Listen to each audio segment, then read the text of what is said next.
Welcome everybody, and welcome to this review of Dead by Daylight. This has been a review that's been a long time coming. Don't know why I have not done one yet, but today is the day and we are going to get into one. This review is probably going to be broken up into two sections. One where I'm going over stuff on screen, and then I'm going to put together a bunch of clips and I am going to be doing some voiceover on them. So without further ado, let's get into this. So what is Dead by Daylight? Dead by Daylight is an asymmetrical horror game where multiplayer is 4 versus 1, where one player takes on the role of a killer and the other 4 players play as survivor. Survivors are trying to escape the killer and avoid being caught, because if he catches you, then ultimately that usually means death. Not always, but usually. This really depends on the person playing. So, what kind of person would like this game? Anybody who likes multiplayer challenges or survival horror games, then this is probably the game for you. Some people try to compare it to Friday the 13th, but they're different. So, with this game offers a lot of choices as survivor and a lot of choices as killer. Each killer has a unique power, and survivors are basically just a reskin of each other with slightly different base perks. So when you first get into the game, you'll be on a menu similar to what is on my screen here. So if you're new to it, they got a bunch of tutorials for you that they added in a couple patches ago. I can't remember the exact patch, but you can go in the help and tutorials and it will give you how to play a survivor, how to play a killer. It gives you the in-game manual of everything you need to know about what it is, who the killer is, your goal as a survivor, basically what the entity is, characters, and stuff of that nature. Since they introduced this feature, it's really useful to newcomers to the game. The game came out for PC back in 2016 and then was ported over to consoles in 2017. Me personally, I've been playing this game a year and a little bit of change, I believe, and that's been consistently non-stop. I used to play Friday the 13th, and then I started playing this game just because Friday got boring to me, where this game is repetitive but not to the point of boring in my opinion. But again, they do a really good job of giving you your tutorials, letting you know what you got to do, and as you roll as a killer or a survivor. They also give you an option menu, like pretty much every game, where you can adjust the music levels, headphones, your camera sensitivity, and stuff of that nature. Also gives you a layout of the controls on what you have to do, or what controls go to what. Again, this is for the PlayStation, PC slightly different, and of course Xbox is going to be different. Like I said, on the screen here, this is what your menu will look like. You'll have survivor friends options. You'll have play as a survivor if you're going solo, play as a killer, kill your friends if you want to be the killer, or you and your friends want to take turn playing killer. We also have a store that was introduced recently, as well as you also get daily rituals that award blood points based on how difficult a ritual is. These used to be a lot better back when I first got the game, but too many survivors and killers were complaining that the rituals were too difficult. So of course the people that cry got catered to. Like any other game, they don't want to lose players, so they give in to the crybabies, in my opinion. I really would like them to change this. I think you should get 2 rituals, one for the killer, one for the survivor, as well as I think you should get weekly rituals that give a better payout than these crappy ones that you can do in one game. So on to these survivors. So these are the survivors that you can choose from right here. Some of them you have to buy. That are paid DLC. I mean, that's how the developers make their money, so us as the players really have no say in that, which I'm one, if I like a game and really enjoy playing it, I have no problem putting money into it. But these are pretty much the survivors that you can actually choose from. You got some that are better than others, in my opinion, just because of their unique perks. Like I said, they're all pretty much the same. They're just reskins of the same survivor, but with different unique perks, such as this right here. These are their unique perks that once you level your blood web up so high, you can unlock these for other survivors, so you can ultimately get their perk. When I first started playing, this is who I chose, was Meg Thomas, because she had Sprint Burst, which is pretty much a base perk for any survivor, because you're obviously going to be running from killers. And then I started leveling up my Claudette so I could get her self-care, so I don't have to rely on other team members to heal me, because some of them will just unhook you and run off. Some of them will do stupid crap like unhook you in front of the killer, and then he's either tunneling you or he's chasing them. So be sure to look into their base perks once you get them, because you definitely want to know what you are getting. But these are their survivors that you can choose from here. And like I said, some of these are the paid DLC, so you really just look into it and see what you would like to have. And definitely check their perks out, because the perks are very important. And what I mean by perks is these right here are all your perks that you will earn with your survivors. So like Sprint Burst here, she gets 150% speed boost for 3 seconds with an exhaustion of 40 seconds, which means for 40 seconds after I let go of the run button, she can't run anymore until her exhaustion runs out. So, and you can see here, I run self-care and I run Sprint Burst with every survivor. The other two perk slots are usually for my teammates, like borrowed time. That's if a killer is camping somebody, I can go in there and get them off the hook before they die, and they'll get a little extra, like second wind, basically. Quick and quiet is just something to mess with the killer's mind. But again, these are the survivors that you can choose from. Like I said, the game does really good with giving you options of survivors and killers, as well as cosmetics, which we will get into. But these are our killers that you can choose from. So here we got one of my favorites. We got the Trapper. We got the Wraith. Hillbilly. The Nurse. The Hag. Oh shit. The Doctor. We got another one of my favorites, Mikey. Back when I first started playing this is who I mainly killed with, but since then I don't ever play with him anymore. I mainly play with Trapper, Billy, and Michael. I do play Huntress and Spirit also, but they're the ones that I main. This is the Huntress. And of course, we all know who this is. This isn't the Robert England version, but it's a Freddy. And we got the Pig. We got one of the newer killers, the Clown. And the newest killer, the Spirit, which is one of my favorites. She's really fun to play with.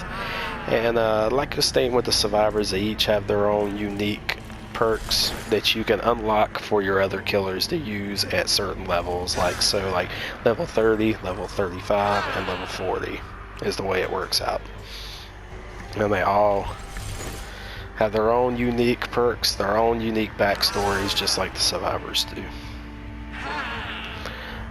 So you got a big variety of who you can play or who you want to main.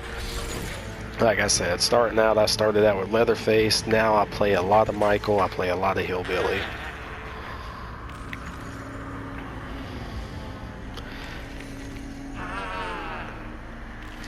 So I don't think I went through all of them, but if you get the game, you guys can go through them and you can check it out.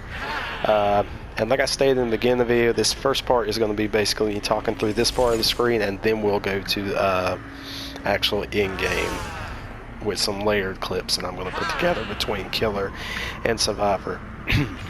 As you can see by my rank, I play Killer and Survivor. I don't really main either one.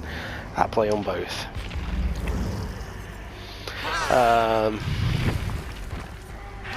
So once again, their little layout of their screen looks the same as the Survivors. It's a pretty straightforward system. As you're leveling this here, which is called the Blood Web, you can choose to spin this right up here, called Blood Points. You can use it to buy stuff out of there. This is where you're gonna get your perks, your add-ons, and your offerings. Your offerings is stuff that like gives you the ability to kill somebody or mori them, is what it's called. Show you what I mean there. So right here, if we go here, these are offerings. Like if I bring this in after I hook somebody, I can kill them after they get off the hook. Just straight up murder them instead of putting them back on the hook. So each one has its own advantages. And then you have your blood point offerings, which gives you more payout at the end. And you have map offerings if you want to go to a certain map or anything like that. You can create more hooks with like the oak or with the tree-looking offerings. And then you have add-ons, which, like I stated before, Survivors have the same menu, just different stuff to choose from. But these are the offerings. Like if you want to make, whenever you use his chainsaw, he's really not controllable, so some of the add-ons will help you with that. And some of them will cause an effect that'll hinder the Survivors from doing certain tasks for a certain amount of time. But you will get all that out of your Blood Web. Like I've stated, the system is really straightforward, not hard to go along with. Up here we have auric cells, which we will go over when we get to the store. Then we got iridescent shards, which you can use to buy perks out of what's called the Shrine of Secrets that we will go over. Again, these are your blood points. Unfortunately, they're capped at 1 million. So once you get to 1 million, you're not going to earn any more until you spend some. This here is your devotion level, something new that was introduced. Basically, it's just how much time you're basically spending in the game. This over here is your rank. That's pretty obvious. This here is your prestige level, how high you've got the killer up as prestige. Basically, how many times you have reset your killer to base. Once you want to prestige them, you get these bloody cosmetics. You prestige 3 times, you get the full outfit. And then obviously this is the level. You can't prestige till you get to level 50. It's nothing, you don't have to do it. It's just if you want the cosmetics or want an extra challenge, that's why I done it. Which you can tell I have prestiged my Billy 3 times. I prestiged my Michael 3 times. My Leatherface 3 times. And the Spirit 3 times. And if I do another one, it will probably be the Trapper, which him having the cosmetic he's got, I like the way it looks, so it don't really bother me at the moment. You can customize all your characters, survivors and killers. Right here you can pick what weapon you want them to have, what outfit you want them to have, and it just gives you different options if you want them to look different. So it's just something to add a little bit more personality to your character. To get these cosmetics, like I said, you either gotta earn them through special events or buy them in the cosmetic store. And what I mean by special events is like right here, like this propane hammer that Billy has is from the last event we had, which was the Scorching Summer event.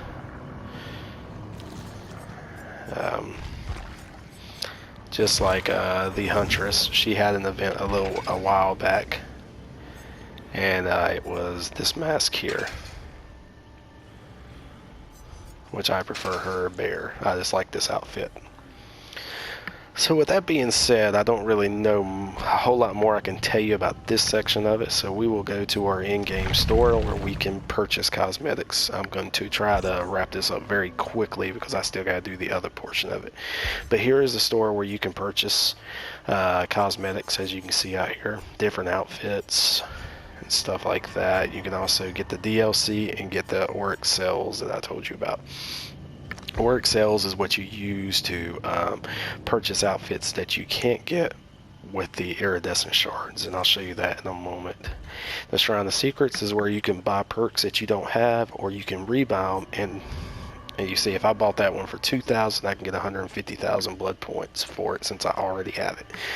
But I don't do that. I use my iridescents for cosmetics. You can see here I don't have bond. If I spend 2,000, that unlocks it in everybody's blood web. So I could randomly come across the Meg's blood web, Jake's blood web, Claudette, or any of the other survivors.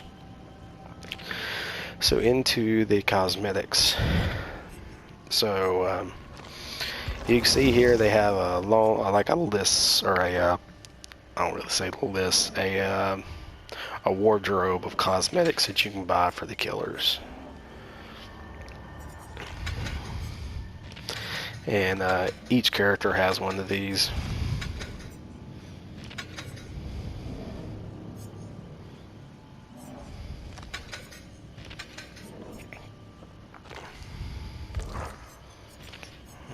Billy's probably is one of the ones that don't have a whole lot to choose from. I really wish they would show him some more love and get him some cool looking outfits, because his outfits are horrible. But again, you can purchase these with the Auric cells, which, like this outfit here, is 1,080 Auric cells, which means that outfit right there is $10.80. Every 100 Auric cells is $1.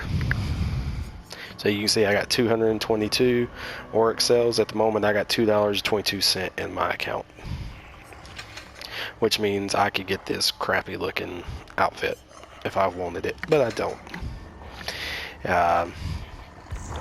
Like I stated before, each character has different cosmetics you can purchase. I really like the cosmetic store. Like I said, I visit here all the time and get the outfits that I want. It's just for you to just add more personality to your character, as well as help the development team bring us new killers, new maps, new survivors, stuff of that nature.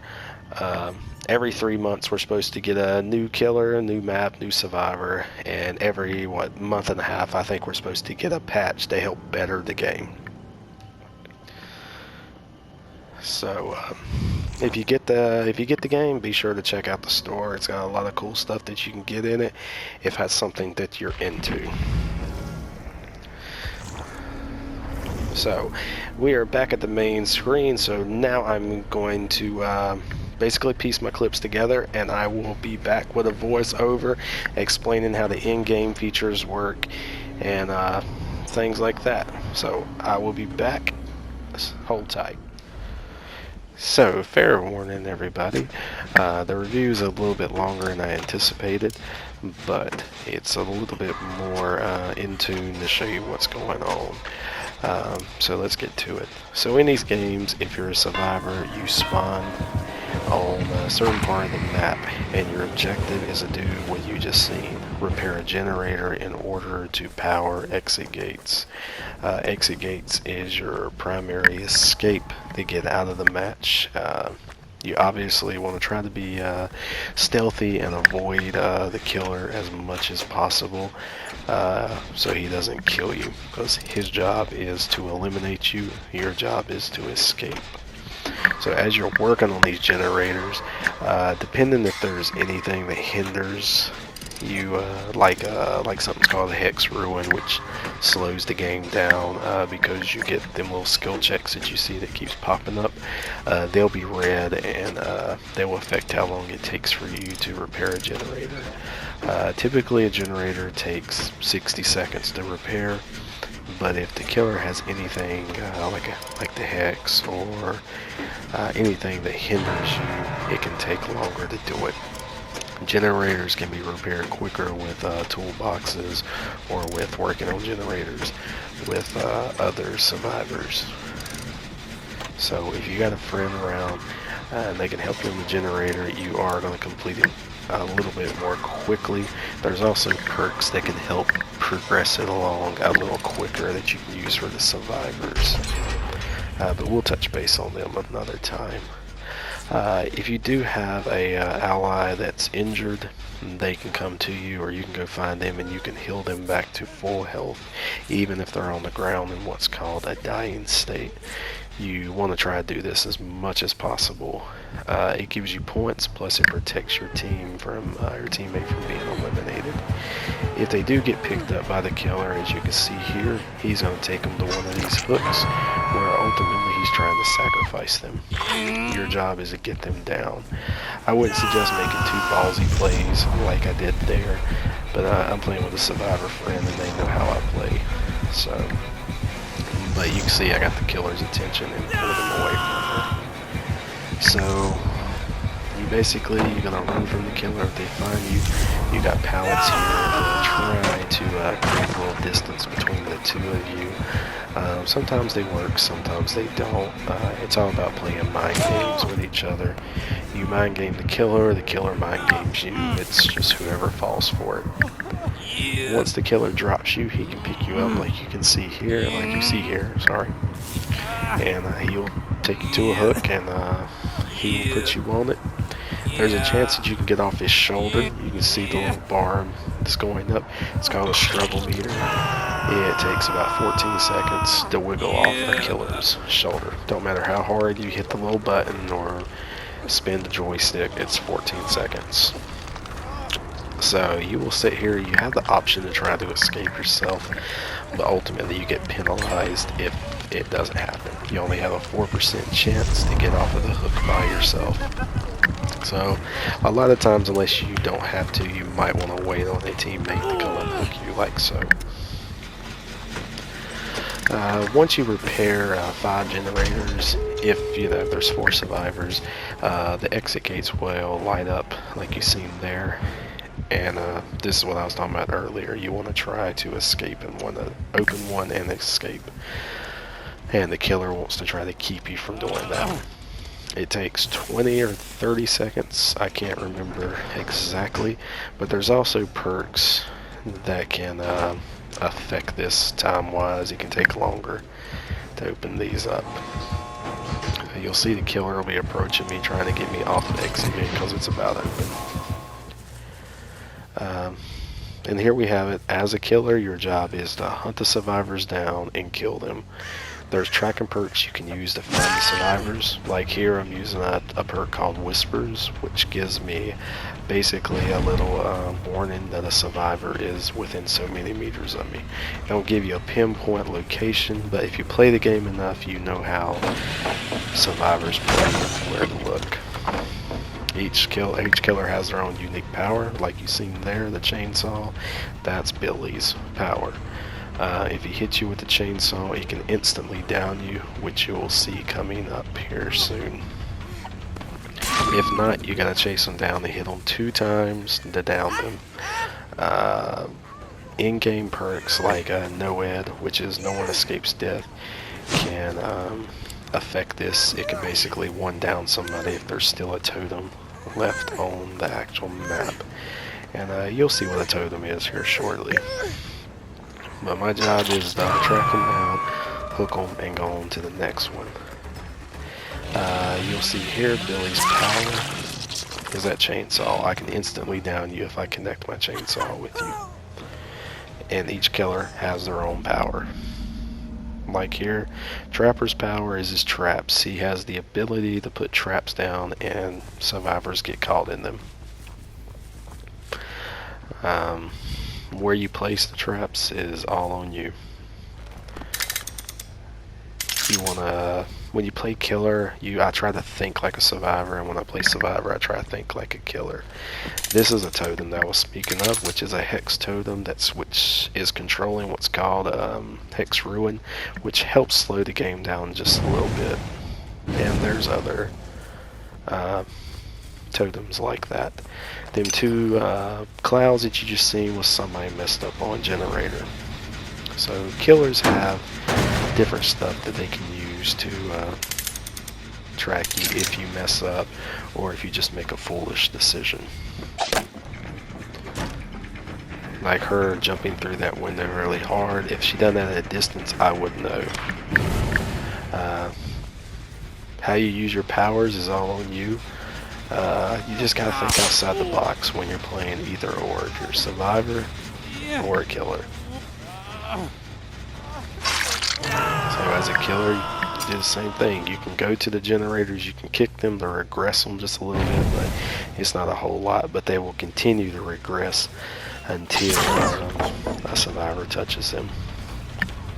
So here the survivor got him off the hook, but she done it a little bit too early because they were still within my terror radius. The terror radius is a heartbeat that you hear if the killer is so many meters next to you. Now the survivors can come in for saves, like trying to drop a pallet on you or a flashlight, which you'll see here shortly. Here is another tracking perk, Nurse's Column, where I could see that she was trying to heal. So it's how you build your perks is all on you. Some perks are stronger than others. Some people are better with certain perks. You'll see I'm regressing the generator here. I'm not trying to ramble too much. We could go on to a guide here later, but right now it's just review. You can see the graphics are pretty well put together. The gameplay mechanics is pretty good. I mean, there is stuff that we can complain about, but for the most part, the game is well put together. Unfortunately, they do cater a lot, in my opinion, to survivors and whiny people that just constantly complain about stuff. But that's any game.